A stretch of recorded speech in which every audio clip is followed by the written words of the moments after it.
Hi, my name's Bob Grenier and I'm a volunteer with the Martin Fleischmann Memorial Project, and it is my deep honour and pleasure to be here with Mr. George Hathaway of Hathaway Consulting in this incredibly dead and special room. Tell me something about this room we're in, George. The room is actually, hello, it's George Hathaway. The room is a specially constructed radio frequency anechoic chamber that is filled with cones, as you can see. When we at Hathaway Research, the old company was called Hathaway Consulting, this is now Hathaway Research, are doing special pulse power projects where we're radiating a lot of energy, or we're doing very fine and delicate radio frequency or otherwise measurements in here, and we don't want external radio frequency from messing up the measurements. So I've been here for a few days, and George has been very kind to show me around. There's a lot of cool equipment here. You just would not believe it. But I've seen you show me some things which I'd like to maybe have another segment on. You showed me something that was looking at Ken Shoulder's Evos at one point. Yes, we can do that later, perhaps. Yeah, and there was another device which may be the most suitable device, I think, for assessing the output from George Eagley's I can so-called device. Yeah, show you some of those too. Okay, so let's go to it. What have we got in front of us here? These are samples that were taken during the time or were made by John Hutchison during the time that Alex Pizarro and myself, under the company called Pharos Technologies, were in business with trying to understand what the scientific background and basis was for what John was able to do. And this was in the late 80s and 90s, and Pharos Technologies was able to garner some funds to allow us to do some analyses on the samples that were, in the, what we call it LADS, L-A-D-S technique, which was the lift and destruction or disruption system. So we're concentrating here on the disruption part of the LADS system, L-A-D-S. The lifting part is something that we can't really show here, although I can show one of the devices that, or several of them, which actually lifted. A lot of the time I was not available for John's demonstrations back in the 90s simply because of distance.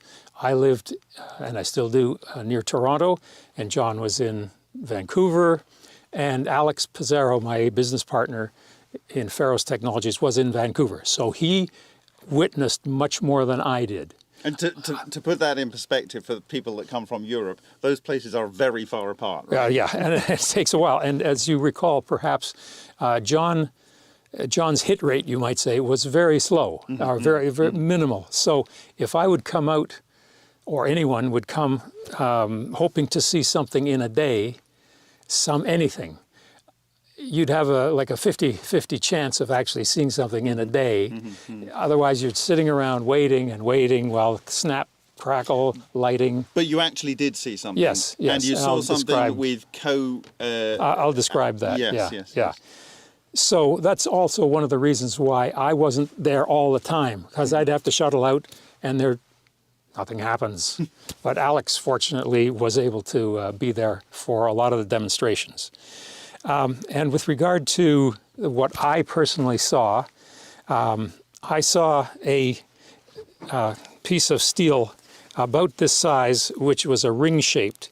So it had, it was an annulus and about this long. And it was sitting on a table, somewhat like this. And as John was manipulating his energies, whatever they were, suddenly we heard a snap, and the corner of the of this annulus broke off, and some of the pieces are there. There are various pictures that I'm sure Bob is going to have up of this piece that's lying on a piece of plywood with a bunch of powder, it looks like, off the end. Yeah, I've taken some great photos. George has given complete access to his archive, and there are a plethora of beautiful slide images and all kinds of stuff. So it's a lot of work, but we're getting through it. So. Yeah, it is a lot of work. So who saw it? At the time that Ferris started interacting with John, I called up a friend who was the head of a company called Venus Scientific in New York State. That man's name was Filippo Galuppi. He's dead now, unfortunately, but he came up because he had supplied a high voltage power supply to John, I think it was, at John's request. And he came up with his girlfriend at the time and later wife, Mary Galuppi. And my friend Alex, and business partner Alex, was there too. And we saw this occur. And unfortunately, at the time... Did that change you? No, because I knew I had seen very strange things.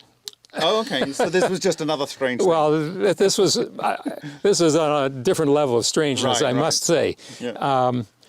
But from what Alex had told me, that's another thing. He said, this happened, this happened, this happened, come on out. And if you're lucky, and we were at the time, this has happened. So this happened. Wow. Yeah. In addition, another time I was out, I saw a ferrite disc, much as you'd see at the back of a speaker, for instance, but this was a non-magnetic ferrite disc about, well, that size with a hole in it.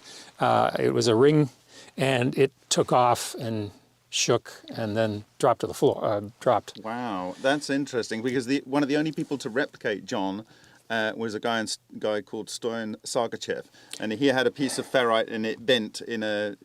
Yeah, I can tell you about Stoyan later. He's a good friend of mine.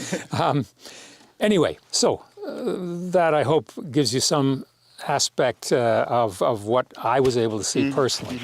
I'm not...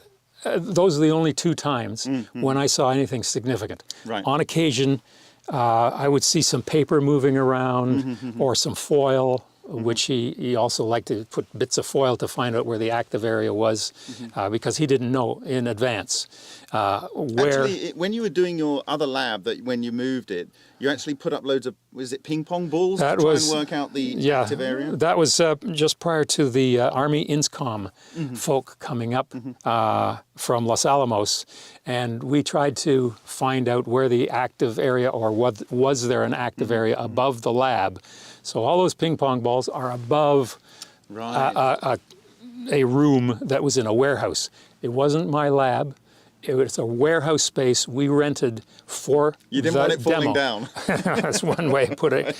So some strange things happened, but of course, I'll go to that story later. But during that demonstration, one or actually more of the high voltage transformers blew itself apart, and that scuttled the demonstration, because as usual, these folk come up, okay, we're here for 3 hours, our plane's got to go out, you know, in a couple of hours, so let's see it. They're used to watching test firings. That's right. You press a button, bam, off it goes. Oh, that worked. Yeah, that's good.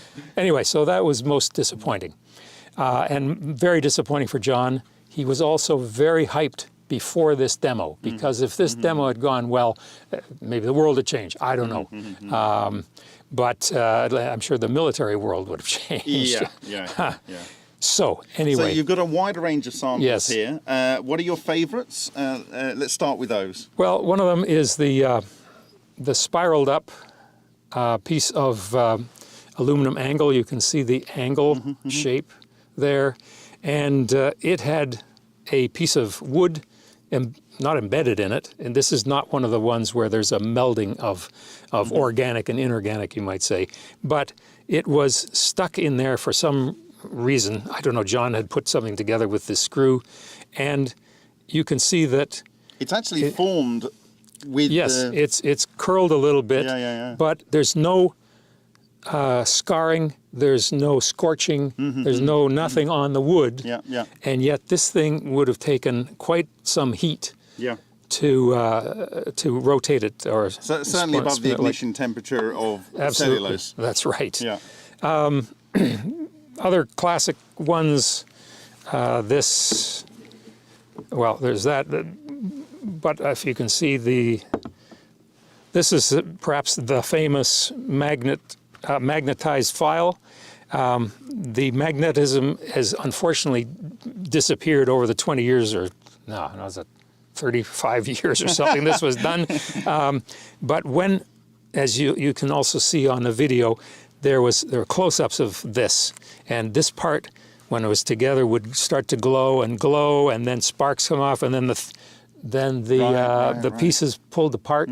They pulled apart because they were magnetically, say, north-north, south-south, north-north, instead of north-south. So they repelled instead of attracted, which is what they should have done. This is very interesting because I had a very different journey to you. I really hadn't considered John Hutchison as being anything to do with cold fusion. And I came to the point of seeing these monopole type structures, and when I started interacting with John, I wrote to him one day and I said, I think monopoles are involved. And he says, well, that's interesting. That's exactly what George said. Yeah. Possibly. I'm saying that's a possibility. It's very strange. Anyway, so another important specimen is this molybdenum rod that Lieutenant Colonel John Alexander supplied to John. He had a duplicate. He kept as a control. Sent this to me. I sent it to John, and the going opinion was that if he could bend this, he's got something. Right. If he could bend it without any clamp or anything like that. Alex Pizarro saw this in action. I did not. It was laying on John's plywood table, and it just started slowly wiggling. And Alex shouted, "Stop!" and they caught the. Wow! They actually caught that. Wow! The wiggle in. Yeah. Anyway. The thing about molybdenum, it's very strong and it's a very high temperature melting point, isn't it? Yes, so yeah. Even it's above 2,000, very high. So C. So anyway, those are significant to me. There's the standard kind of brakes that anyone who's interested has seen. Yeah. There are unusual kinds of brakes that didn't quite make it. You might say, to pull a piece apart. I think that's almost more interesting because it still shows that it's bound together. You've got the starting of the fracturing process. Yeah. And by the way, this is a cut we made, obviously, to take a chunk to analyze it. Yeah. Speaking of analysis, there are all sorts of SEM mounts or pieces that have been polished, mounted in SEM, and polished so for microscopy purposes, which you'll see many examples. Yeah, I've been looking at negatives and positives. So also there are rather healthy pieces like this that don't. This is a steel. This is hardened steel, which doesn't show these kinds of this kind of action. Sort of along the grain boundary effect. Right. This of... just snapped. I've taped it together, but there are cracks. The whole thing comes apart in about 12 pieces. That's why I keep it. We've got a very good photo of that actually in many different angles. So and there's in this case a magnet. I presume John did something to it, but he gave it to me. In this case, it is magnetized the way it should be, you might say. I don't know what to make of that too much. Yeah. There are different kinds of metals. Obviously, we've gone through molybdenum, we've gone through tool steel, we've gone through aluminum, and there's brass, things that have warped a bit, no heat. Showing, and we. So how do you tell there's no heat? Generally, because in oxygen, in an atmospheric situation, which all of John's work was, you'd get coloration around the discoloration. Because copper, it copper makes black oxides and so on. The zinc and zinc's a white oxide. So you get a discoloration very clearly. Then there are really interesting bends, tight bends that are really difficult to do without considerable heat. And it doesn't look like it's kinked on the inside, does it? Right. It's like smooth. It would be an ideal for pipe benders. Yeah, right. Man, if I could do this, I didn't have to, fill it with sand, fill a tube with sand, and then incrementally with heat, bend it around, and you'd get stretch marks here. And this is a big billet, and it's very stainless, smoothly deformed. Yeah. I don't know how to do it otherwise. Yeah. On the other hand, if you have, that's stainless. This is regular steel. So this is ferromagnetic. This is not ferromagnetic. Yeah. Okay. Yeah, you're right. And I think John has the other half of this. I don't think I have, but it bent around too, like this. Yeah. But in this case, it didn't do a nice bend. I don't know whether it's because of the austenitic nature of the steel there, or what the difference was. I think it's because it's ferromagnetic. The monopoles that you identified here, I have a very small piece of ferromagnetic material, and in the bend, it has these triangular sections where it's opposite, and it looks like it's pushed it apart. I'll share you the images, but I think it can't bind to this in the way that it seems to bind to the ferromagnetic. The other thing that is significant about this is that if you examine it closely, you can see bits of copper that have come out of solution, in my opinion. Right, okay, so they were an impurity in the material. Or an alloy. Okay. It could have been an alloy. And did you test the other end to see if it has any? Yes, we can see there's a cut there and there's a cut there. And here there's couldn't see any. Okay. Or any blobs. I mean, it was an alloy with copper, but the alloying elements did not suddenly sort of come out of solution and congeal into blobs of the alloy element. And this is what we found. I think there are other examples of it. So you mean it doesn't separate into copper?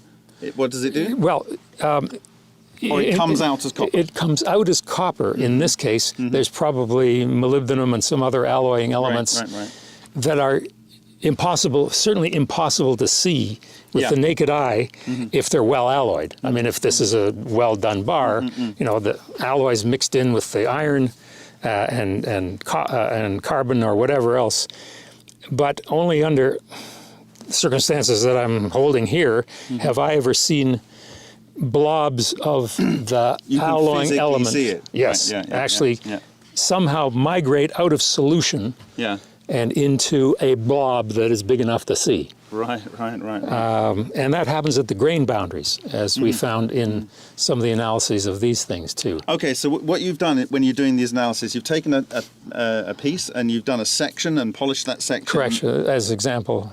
Okay, and then on the grain boundaries within the crystals within that section that you've cut and polished, you see these come out of solution. Yes, in some cases, yeah.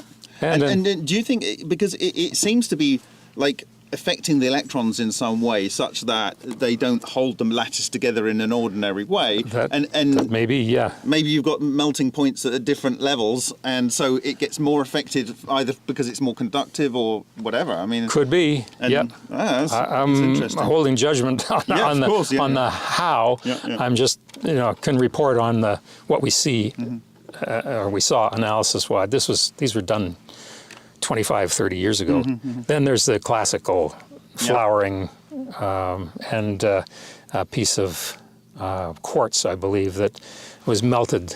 It doesn't have sharp. Right. Sharp edges. There's a particular good example of it being melted on a corner. So this is it a drawn aluminium billet? Yes. So I think it would drawn. actually have crystal grains going and in a line. And you can see roughly, and that's why it opened up this way. That was the easy way to open.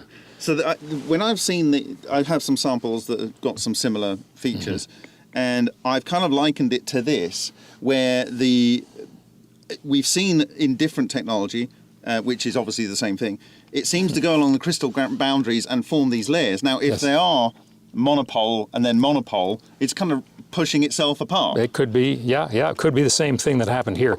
Nothing to do with magnetism. Well, no, something pushing apart. Yes, maybe electromagnetic force of some, not, I should say, not purely like permanent magnetism. Yeah, right. I think it's more subtle than that.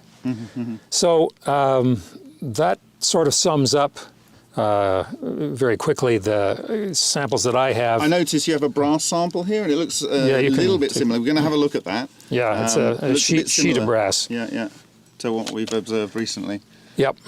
So anyway, that sort of sums up the the major things that I have. If you were to pick a favourite, I know I asked you at the beginning, what would it be? I mean, you've so handled this one a lot because it's the typical example of the planar fracturing. Yeah. I don't really. It's hard to tell what a favorite is. I suppose it's a toss-up between the so-called monopoles and this guy, but John there's so many other things that John has done with that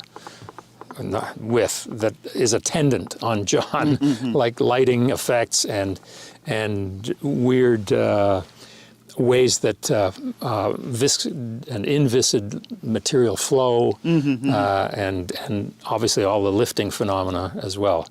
So, well, hard to thank you tell. very much, George, for running through your samples. I'm hoping to get some really nice macro photography of them for the book. Yeah, and excellent. It's been a real pleasure to be here. He's an excellent host. So, Okay, thank you very much. Yes, indeed. Thanks, Bob.